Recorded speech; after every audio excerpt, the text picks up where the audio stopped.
क्या आप जानते हैं, भारत में पाइथागोरस थ्योरम का उपयोग उसके शोध के बहुत पहले से हो रहा था। चलिए जानते हैं इसके पीछे का सच, बिल्कुल निष्पक्षता से और सही तर्कों से।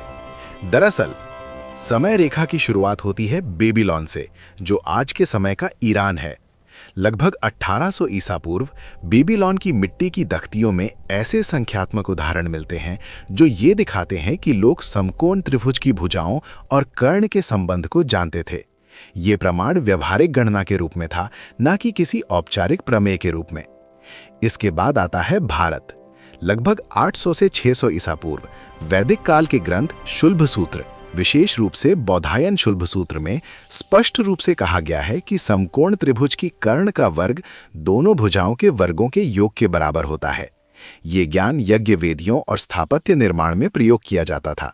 यहाँ ये सिद्धांत सिर्फ लिखा नहीं था, बल्कि रोजमर्रा के उपयोग में था। फिर ग्रीस में लगभग 570 से 495 ईसा पूर्व दार्शनिक और गणितज्ञ पाइथागोरस और उनके शिष्यों ने इसी नियम को तर्क और प्रमाण के साथ प्रस्तुत किया। ग्रीक परंपरा में किसी भी गणितीय सत्य को सिद्ध करना अत्यंत महत्वपूर्ण माना जाता था और इसी कारण ये नियम एक औपचारिक प्रमेय के रूप में प्रसिद्ध हुआ। इसी समय के आसपास या कुछ बाद चीन में भी ये सिद्धांत मिलता है। चीनी ग्रंथ झोबी स्वांजिंग में समकोण त्रिभुज के लिए वही संबंध वर्णित है जिसे वहां गौगु नियम कहा गया। इस पूरी समय रेखा से एक बात साफ होती है, ये सच नहीं है कि केवल एक ही सभ्यता ने इस ज्ञान को जन्म दिया। ये भी सच नहीं है कि किसी एक ने दूसरे से नकल की। सच ये है कि गणितीय सत्य सार्वभौमिक होते हैं।